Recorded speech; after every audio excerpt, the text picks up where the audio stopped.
Bangladesh high কমিশনারের সফরে ত্রিপুরার নিশ্চিন্তপুর রেলপথে আসার আলো। ত্রিপুরায় পা বাংলাদেশের high commissioner M Riaz Hamidullah পরিদর্শন করলেন আগরতলা আখাউড়া রেল প্রকল্প।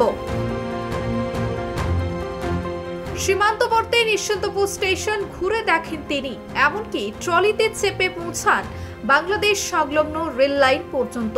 পরিদর্শন করেন বাংলাদেশের অংশ। 2023 সালের 1 নভেম্বর এই প্রকল্প যৌথভাবে উদ্বোধন করেছিলেন প্রধানমন্ত্রী নরেন্দ্র মোদী ও তৎকালীন প্রধানমন্ত্রী শেখ হাসিনা। প্রকল্পটির মোট দৈর্ঘ্য 12.24 কিলোমিটার, যার মধ্যে ভারতের অংশ 5.46 কিলোমিটার এবং বাংলাদেশের অংশ 6.78 কিলোমিটার।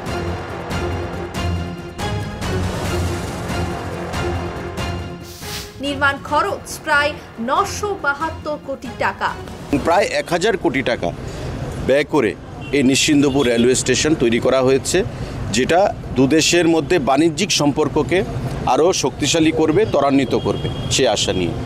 ভারতের পক্ষে জমি অধিগ্রহণ বাবদ খরচ হয় 97.63 কোটি টাকা আর বাংলাদেশের পক্ষে 56 কোটি। তবে বাংলাদেশে রাজনৈতিক অস্থিরতা ও সরকার বদলের ফলে এই প্রকল্পের ভবিষ্যৎ ঘিরে তৈরি হয়েছে অনিশ্চয়তা। তো আমরা আশা করব বাংলাদেশের হাই কমিশনার যে ভিজিট করে গেছেন সেটা যেন ভিজিটেই সীমাবদ্ধ না থাকে, সেটা বাস্তবে যেন ফলপ্রসূ হয়, সুদূরপ্রসারী হয় এবং আগামী দিনে আমাদের যে লক্ষ্য ভারত সরকারের এই 1000 কোটি টাকা ইনভেস্টমেন্ট নিশ্চিন্তপুরে দুই দেশের বাণিজ্যিক সম্পর্ককে ত্বরান্বিত করতে, এই রাজ্যের যুবকদের, এই রাজ্যের মানুষের অর্থনৈতিক বুনিয়াদকে শক্তিশালী করতে এবং এতে করে বাংলাদেশও সেখানে লাভবান হবে, সেই কথা মাথায় রেখে আগামী দিনে বাংলাদেশের সরকার সেদিকে চলবে। এই প্রেক্ষাপটে হাই কমিশনারের সফরকে বিশেষ তাৎপর্যপূর্ণ বলেই মনে করছেন কূটনীতিকরা। যদিও তিনি সাংবাদিকদের সামনে কোনো মন্তব্য না করলেও এই সফর ঘিরে কূটনৈতিক স্তরে আলোচনা তুঙ্গে।